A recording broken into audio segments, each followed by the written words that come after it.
સ્વામિનારાયણ સાક્ષાદ અક્ષર પુરુષોત્તમ સર્વેભ્યઃ પરમં શાંતિં આનંદં સુખમર્પયેત. શ્રી સ્વામિનારાયણ ભગવાનની જય.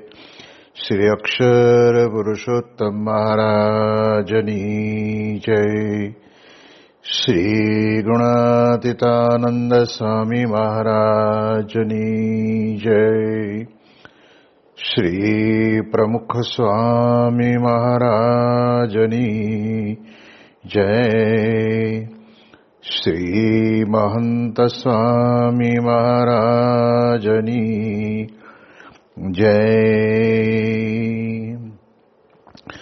પ્રગટ ગુરુ હરિ પરમ પૂજ્ય મહંત સ્વામી મહારાજની આજ્ઞા અને આશીર્વાદથી આપણે બધાય નિત્ય પ્રાતઃ કથાનો લાભ લઈ રહ્યા છીએ. આજે આપણા માટે મે મહિનાની 23મી તારીખ અને ગુરુવારનું મહાપવિત્ર દિવસ છે અને 1255મી સભા થાય છે. અને કહત હૈ સહજાનંદ એ વિષય ઉપર 906 દિવસ થાય છે. આજે ભારતીય કેલેન્ડરની અંદર આપણે જોઈએ એ પ્રમાણે વૈશાખ સુધી પૂર્ણિમા એટલે અક્ષર પૂર્ણિમા અને બુદ્ધ પૂર્ણિમાનો પવિત્ર દિવસ છે. આવા પવિત્ર દિવસની અંદર આપણે પણ પૂનમનો વિશેષ મહિમા તો આપણે જાણીએ છીએ કે મહારાજે વચનામૃતની અંદર આપણને કહેલું છે કે સત્સંગની અંદર જ્યારે આપણે આવ્યા છીએ ત્યારે સદાયને માટે પૂર્ણિમાના ચંદ્રમા જેવા આપણે બનવું, નહીં કે અમાવાસ્યાના ચંદ્રમા જેવા થવું. કારણ કે અક્ષર બ્રહ્મનું તેજ એટલું દિવ્ય અને શાંત હોય છે કે જે તેજની અંદર આપણે બધા ગરકાવ થઈ જઈએ તો આપણામાં પણ એવા અક્ષર બ્રહ્મના પરમ કલ્યાણકારી સદગુણો પણ આપણને પ્રાપ્ત થતા હોય છે. એટલે એ દ્રષ્ટિએ કરીને પૂનમનો વિશેષ મહિમા છે. આમાં પણ આપણે દર પૂનમ એટલે અક્ષર પૂર્ણિમા પણ કહેવામાં આવે છે. કારણ કે અક્ષર બ્રહ્મ ગુણાતીતાનંદ સ્વામી પોતે આસો સુધી પૂનમને દિવસે પ્રગટ થયા અને એના લીધે કરીને આપણી સંપ્રદાયની પરંપરામાં અક્ષરનો મહિમા તો અતિ અપરંપાર આપણને બધાને સમજાવે છે. કારણ કે અક્ષર બ્રહ્મના મહિમાની વાતો ઉપનિષદોની અંદર આપણને વારંવાર દૃઢાવવામાં આવી છે અને એ ઉપનિષદના આધાર ઉપર અને આપણા ઈષ્ટદેવ ભગવાન સ્વામિનારાયણના વચનામૃતના વચનોના આધારે આપણે અનાદિ મૂળાક્ષર મૂર્તિ ગુણાતીતાનંદ સ્વામીને આપણે અક્ષર બ્રહ્મ કહીએ છીએ. વારંવાર મહારાજે પ્રસંગે પ્રસંગે અક્ષર બ્રહ્મની મહિમાની વાતો કરી છે. એટલે એ આજે વૈશાખ સુધી પૂનમ એટલે અક્ષર પૂર્ણિમા અને બુદ્ધ ભગવાનનો પણ જન્મ દિવસ એટલે બુદ્ધ પૂર્ણિમા પણ કહેવાય છે. હવે આપણે આગળ ચાલીએ તો ગઢડા પ્રથમ પ્રકરણના 58ના વચનામૃતની અંદર ભગવાને ભક્તિ વૃદ્ધિ કેવી રીતે પામે એનો શો ઉપાય છે એના પ્રશ્નના જવાબની અંદર ભગવાન સ્વામિનારાયણ પોતે આપણને સમજાવીને કહે છે કે મોટા પુરુષનો જેમ જેમ ગુણ ગ્રહણ કરતો જાય તેમ તેમ એની ભક્તિ વૃદ્ધિ પામતી જાય છે.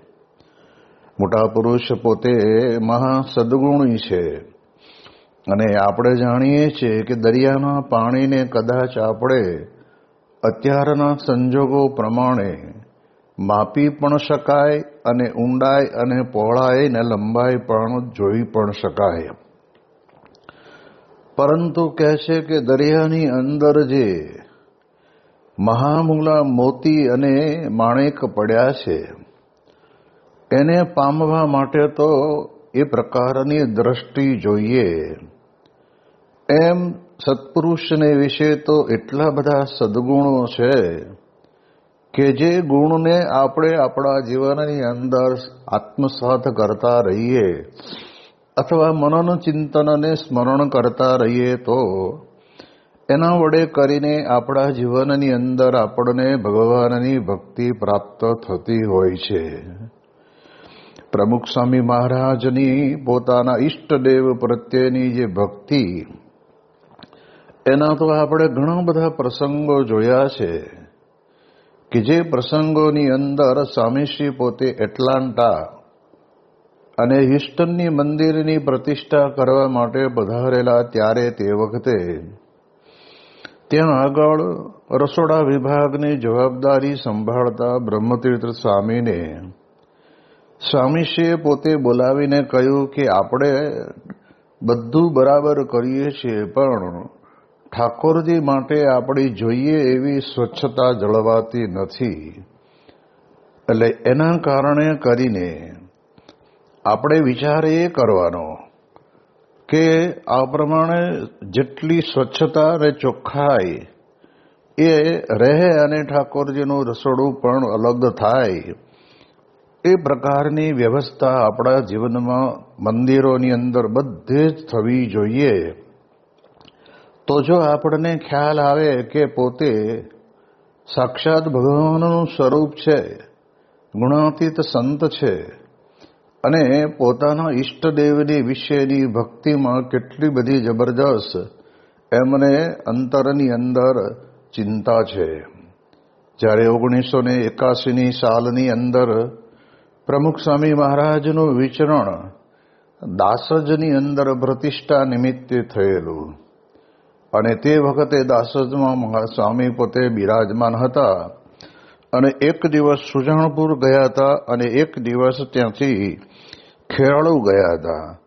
તો ખેરાળુની અંદર વીરચંદભાઈ મોદીના ઘરે એમણે પોતાના ઘર મંદિર જેવું જ પણ આમ હરિમંદિર જેવું સિંહાસન અને વગેરે કરેલું હતું. અને એ તો પ્રેમી ભક્ત એટલે એમણે ત્યાં આગળ તે વખતના સમયની અંદર ઠાકોરજી માટે ઘણી બધી પ્રકારની વાનગીઓ બનાવેલી હતી. અને સ્વામીશ્રી પોતે તે વખતના સમયની અંદર ત્યાં આગળ ખેરાળુની અંદર વીરચંદભાઈ મોદીના ઘરની અંદર જ હતા અને તરત જ ત્યાં આગળ તે વખતે સેવક સંતો થાળ ગાતા હતા. ત્યારે તે વખતે પ્રમુખ સ્વામી મહારાજ પોતે પણ ત્યાં આગળ એક આસન પથરાવીને પોતે પલંઠી વાળીને અને વૈશાખ મહિનાની કાળજાળ ગરમીની અંદર બપોરના ટાઈમે 5 થાળ જ્યારે બોલાય છે ત્યારે એ સાથે સાથે સ્વામીશ્રી પણ થાળની અંદર થાળ ગાન કરવા માટે બેસી ગયેલા. તો આપણને એક ખ્યાલ આવે કે સ્વામીશ્રીના જીવનની અંદર પોતાના ઈષ્ટદેવ પ્રત્યેની કેટલી જબરજસ્ત ભક્તિ. જો આવા પ્રસંગોનું મનન અને સ્મરણ કરીએ ને તો આપણને આપણા જીવનની અંદર સહેજે સહેજે એ ભક્તિ અંતરની અંદર આપણને દ્રઢ થાય. અમેરિકાની અંદર સ્વામીશ્રી જ્યારે વિચરણની અંદર હતા ત્યારે એ વખતના સમયની અંદર સંતોને બધા હરિભક્તોએ કહ્યું હશે કે બાપા અમે સંતોને સમુદ્ર સ્નાન કરવા માટે લઈ જઈએ છીએ. અને ત્યારે તે વખતના સમયની અંદર ઠાકોરજીની સેવામાં જે સંત હતા એમણે પણ સ્વામી બાપાને વાત કરી કે બાપા ઠાકોરજીને લઈ જઈએ. એટલે સ્વામીએ તો ના જ પાડી હતી પહેલાં તો કે સ્વામી કે આપણે અત્યારે એમનો આરામનો સમય છે તો આરામ કરવા દઈએ, પણ પછી 3:30 વાગ્યા પછી લઈ જવા હોય તો લઈ જજો. એટલે એ પ્રમાણે આપણે જાણીએ એ પ્રમાણે સંતો પછી સ્નાન કરતા હશે અને એમાં ઠાકોરજીને ત્યાં આગળ લઈ આવ્યા. ઠાકોરજીને સમુદ્ર સ્નાન કરાયું. સંતોએ બધાએ મહારાજનું પ્રસાદીનું જળ મસ્તક ઉપર લીધું.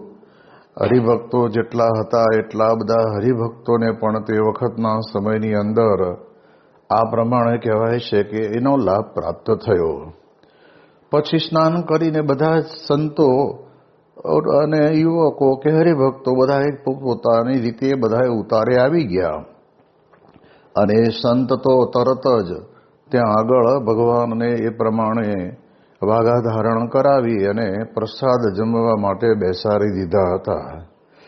પ્રમુખ સ્વામી મહારાજ પોતે તે વખતે સંતને બોલાવીને પૂછ્યું કે તમે દરિયામાં સ્નાન કરાવવા માટે ઠાકોરજીને લઈને ગયા તો હતા, પણ પછી આવ્યા પછી તમે એને શુદ્ધ જળથી સ્નાન કરાવવાનું કંઈ કર્યું હતું?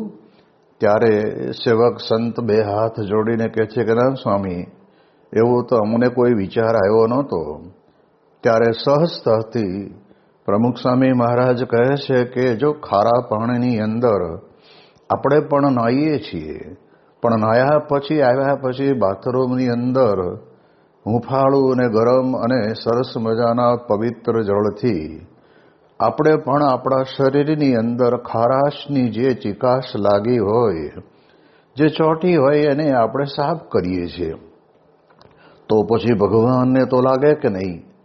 પણ આ પ્રમાણે તે વખતે તરત જ પછી સેવક સંતનું ધ્યાન દોર્યું અને સ્વામીશ્રીએ એમને સ્વચ્છ જળથી ફરી વખત સ્નાન કરાવવાનું એ અનુમોદન આપ્યું અને એ સંતે ઠાકોરજીને સ્નાન કરાવ્યું. તો જો આપણને આ પ્રસંગ ઉપરથી ખબર પડે કે સ્વામીશ્રી પોતાના જીવનની અંદર આ પ્રમાણે કહેવાય છે કે ભગવાનમય કેટલા રહે છે, ભગવાનનું અનુસંધાન કેટલું બધું છે.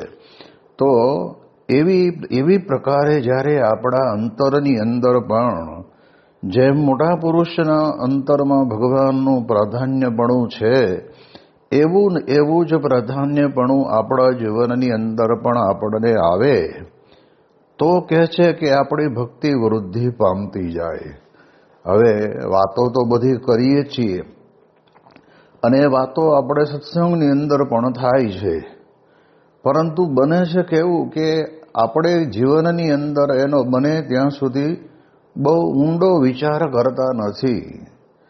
પ્રસંગને આપણે સ્વામીશ્રીએ જે કે પ્રમાણે ઠાકોરજી માટે એ ભક્તિ અદા કરી હોય એને આપણે જાણીએ.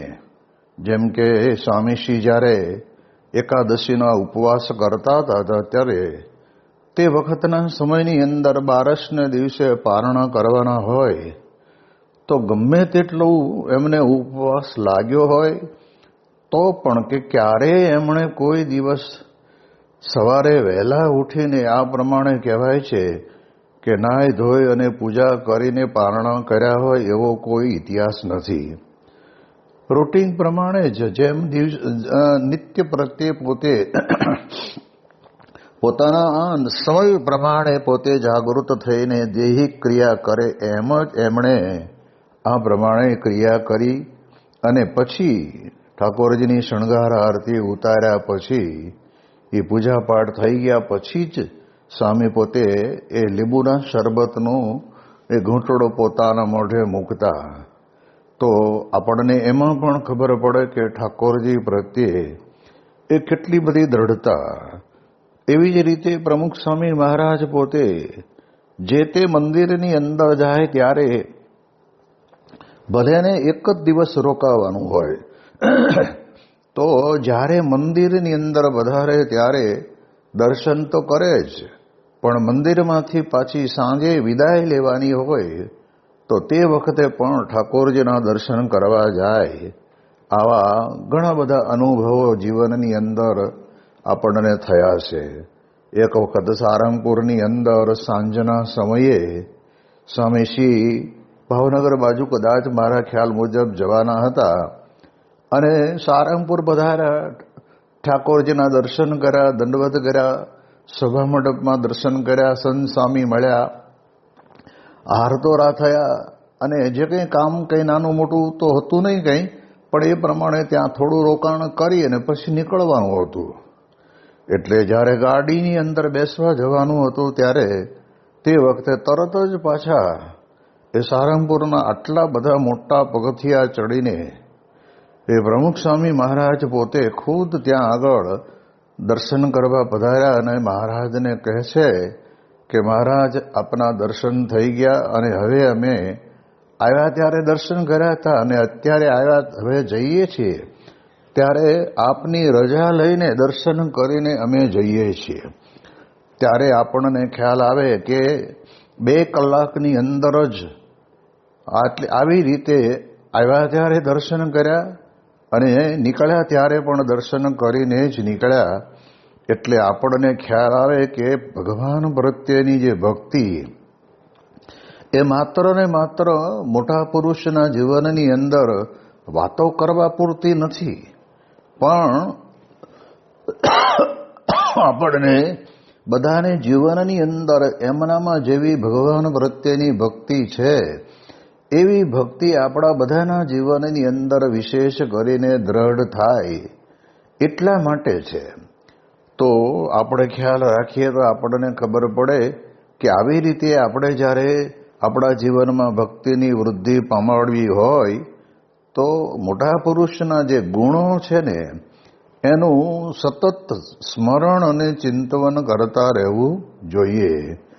તો આ પ્રમાણે પ્રમુખ સ્વામી મહારાજ પોતે યોગીજી મહારાજની હયાતીની અંદર સારંગપુરની અંદર અન્નકોટ કરતા, યોગી બાબા ગોંડલ કરતા અને તે વખતે અન્નકોટની અંદર પ્રમુખ સ્વામી મહારાજ પોતે ત્યાં આગળ સારંગપુરમાં જે કોઠાર હતો એની બહારના ભાગની અંદર અમદાવાદથી જે કંઈ શાકભાજી લાવ્યા હોય એને છૂટું પડાવી ને તુવેર ને પાપડી ને વાલોળ ને વટાણા ને જે બધું ફોલવાનું હોય અને અમુક શાક સુધારવાનું હોય એ બધાની અંદર સ્વામી પોતે પણ ત્યાં આગળ બેસતા.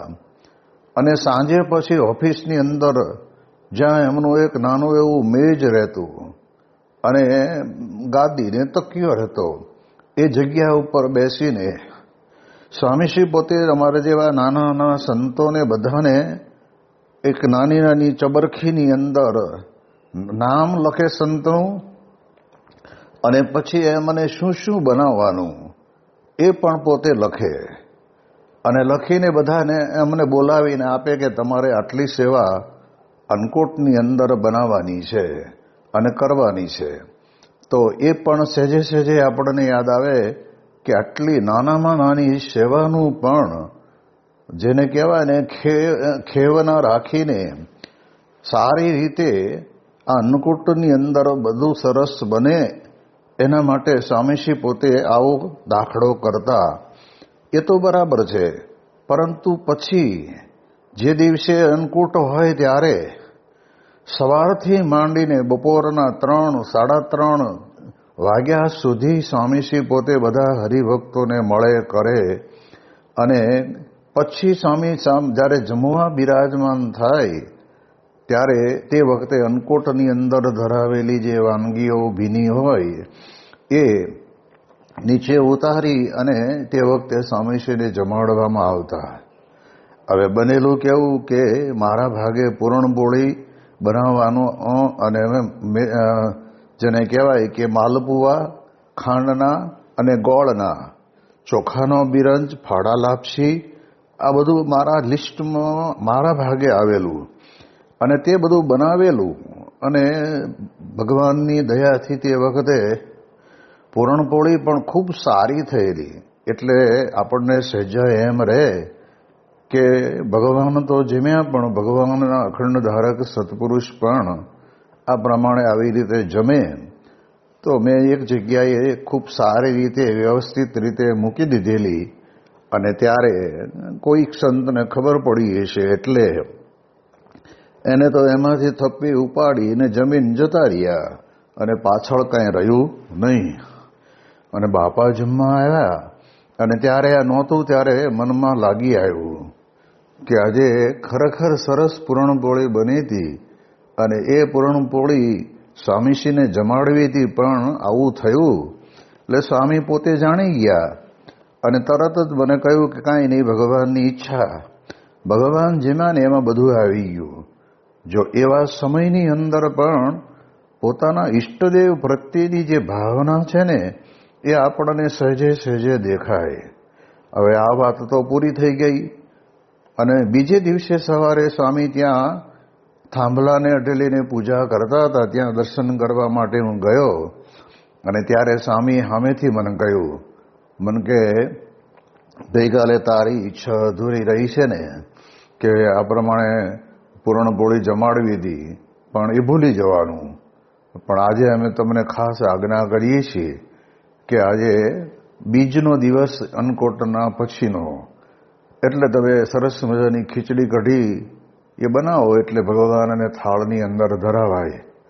તો સામેથી સ્વામીશ્રી પોતે ભગવાનને જમાડવા માટેની આ એક આજ્ઞા કરીને એવી રીતે અમને એક નાની એવી સેવા આપી.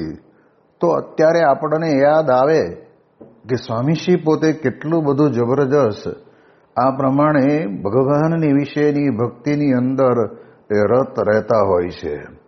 જ્યારે એક પ્રસંગની અંદર વાત આપણે કરીએ તો આપણને ખ્યાલ આવે કે ભગવાનને કંઈ પણ ધરાવવાનું હોય ને તો સ્વામીશ્રીની ચકોર નજર તો તરત જ પામી જાય.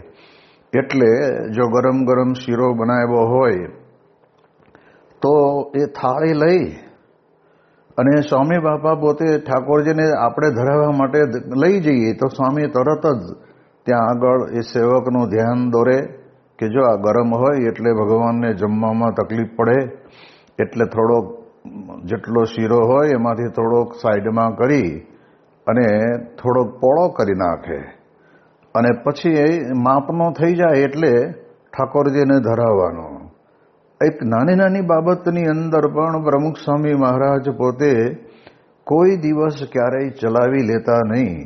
ભગવાનને માટે તો એવી એમની અંતરની અંદર ભક્તિ હતી કે ભલભલાને પોતાના અંતરની અંદર સહેજે સહેજે કબૂલ કરવું પડે કે આવડી મોટી સંસ્થાનો વહીવટ વ્યવહાર, વિકાસના કામો અને સંતો, શાસ્ત્રો, મંદિરો આ બધું બનાવવાનું ચાલે અને એની અંદર પણ ભગવાનને ભૂલતા નહીં અને ભગવાનને યાદ કરીને ધરાવ્યા વિના ક્યારે પણ પોતે લેતા પણ નહીં.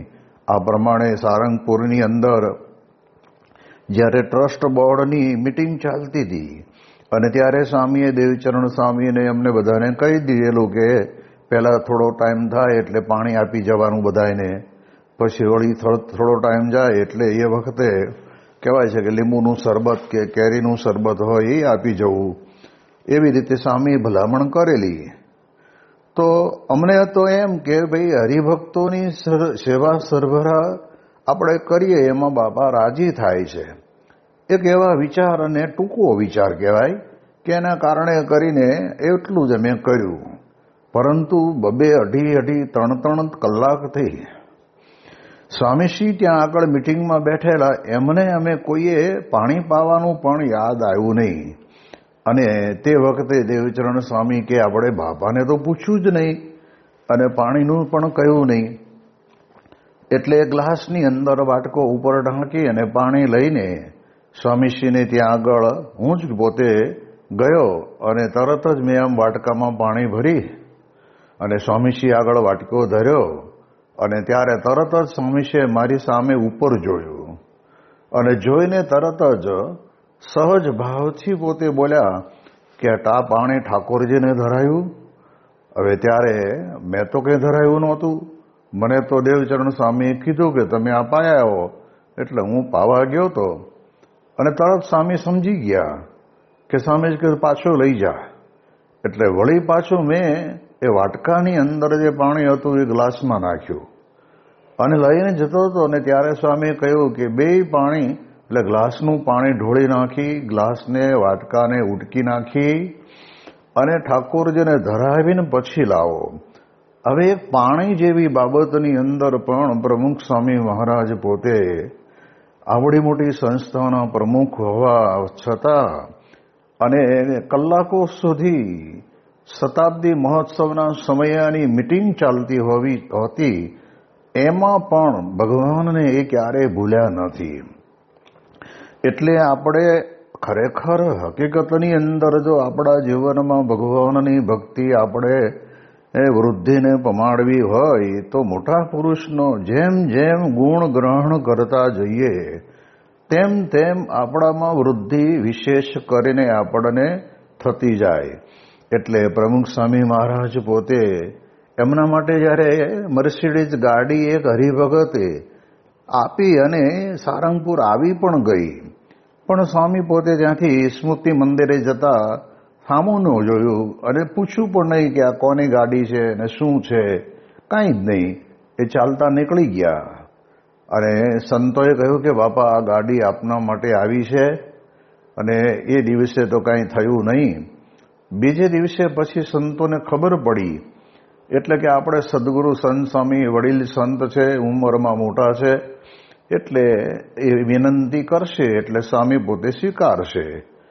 અને ત્યારે તે વખતે ત્યાં આગળ ઠાકોરજીને પણ લાવીને રાખેલા હતા અને એ મર્સિડીઝ ગાડીનું પૂજન કર્યું અને કરાવીને પછી સદગુરુ સંત સ્વામીએ વિનંતી કરી કે બાપા આ આપના માટે છે અને આપને આ ફરવાની અંદર અનુકૂળતા રહે એટલા માટે હરિભક્તે ભેટમાં આપી છે. ત્યારે સ્વામીશ્રી કે નહીં, પહેલાં તમે પ્રસાદીની કરો, ઠાકોરજીને લઈને બિરાજો, મંદિરની 5 પ્રદક્ષિણા કરો અને પછી ઠાકોરજી માટે વપરાશે. પણ જો ભગવાન ભૂલાતા નથી, આ ખરેખર બહુ મહત્વનો મુદ્દો છે. બાકી આટલી મોંઘી ગાડી આવતી હોય અને એ સમયની અંદર આમ આપણે તો આગળ પાછળ ટાયર, બીજું ત્રીજું, લાઇટો બાઇટો, એનો કલર, એની ડિઝાઇન, એનું ઇન્ટેરિયર બધું કેટલું જોઈને ફરી વળીએ અને કે બધાએ કરતા આમાં આ વિશેષતા છે, આમાં આ વિશેષતા છે, એવું કેટલું આપણે કરી નાખીએ. અને રાત્રે સૂઈએ ને ત્યારે આમ મર્સિડીઝના જ વિચાર આવે. જ્યારે પ્રમુખ સ્વામી મહારાજને આ બહુ અનુભવ સિદ્ધ વાત છે કે એમણે પોતે મોટેરા સંતને બેહારી અને પછી દેરીએ સ્મૃતિ મંદિરે લઈ આવ્યા તો પણ સ્વામી બેઠા નહીં અને પછી ઠાકોરજી માટે વપરાતી રહી. જ્યારે આપણે જાણીએ છીએ કે ગામડાની અંદર પણ એક જગ્યાએ ઠાકોરજી રહી ગયા હતા, ત્યારે ત્યાં આગળ એક ફિયાટ ગાડી લેવા માટે મોકલી અને એ ગાડી લઈને પાછી ઠાકોરજી લઈને આવી પણ ગયા. પણ સ્વામીશ્રીએ તરત જ એકદમ વેધક પ્રશ્ન પૂછ્યો કે ઠાકોરજીને લેવા માટે કઈ ગાડી ગઈ હતી? એટલે સંતોએ કહ્યું કે બાપા આપણી સાથે આ એક ફિયાટ ફરે છે, એને લઈને મોકલી હતી અને જઈને લઈ આવ્યા. સ્વામી કે આ મર્સિડીઝ કંઈ મારા માટે છે? ઠાકોરજી માટે આ હરિભક્તિ આપી છે અને ઠાકોરજીને લઈને આપણે બેસીએ છીએ, આપણે એમને આમ તો બેસતા નથી. તો જો ભગવાનને વિષયની ભક્તિ છે ને, આ ઝીણી ઝીણી બાબતની અંદર પણ માણસ જો થોડુંક ડોકિયું કરીને વિચારે તો ખબર પડે. બાકી લોકો તો બોલવું છે ને કે ભગવાન થઈને પૂજાય છે, પણ ભગવાનને મૂકીને તો ક્યારેય એમણે પોતે નથી આંખના ચશ્મા પહેર્યા કે નથી ક્યારેય એમણે દવા લીધી. આ કેટલી મોટી જબરજસ્ત વાત કહેવાય. એટલે આ વચનામૃતના આધાર ઉપર આપણે સમજી રાખવાનું છે કે મહારાજ પોતે આપણા અંતરની અંદર ભગવાનની વિશે આવી ભક્તિ આવે, દ્રઢ થાય, વૃદ્ધિ પામે, એના માટે મોટા પુરુષમાં જે ગુણો છે તે તમામ સદગુણો અને ગુણોને આપણે યાદ કરીએ અને એનાથી જ આપણા અંતરની અંદર આપણને એ વિશેષ વિકાસ થાય. આ એક આધ્યાત્મિક માર્ગની અંદર બહુ મહત્વની બાબત છે. આવી રીતે જે પૂર્વે સંતો થઈ ગયા એમના જીવનની અંદર પણ ભગવાન પ્રત્યેની જેટલી ભક્તિ અને ભગવાન વિશેનું જેટલું કરતાપણું હશે એટલો જ એ આશ્રમ હોય કે મઠ હોય કે સંસ્થા હોય એની અંદર એ પ્રકારે આપણે વિકાસ થતો જોશું. અને એની સાથે સાથે પ્રમુખ સ્વામી મહારાજે બહુ જ એકદમ સાયલન્ટ, કોઈને પણ ખબર ન પડે એમ ધીરે રહીને એમણે મંદિરોની રચના કરવાનું જે કામ કર્યું ને એ તો સ્વામીશ્રીના જીવનની અંદર ભગવાન પ્રત્યેની ભક્તિ હોય એના કારણે કરીને જ આપણને આટલા 1200 મંદિરોની ભેટ આપી શકે.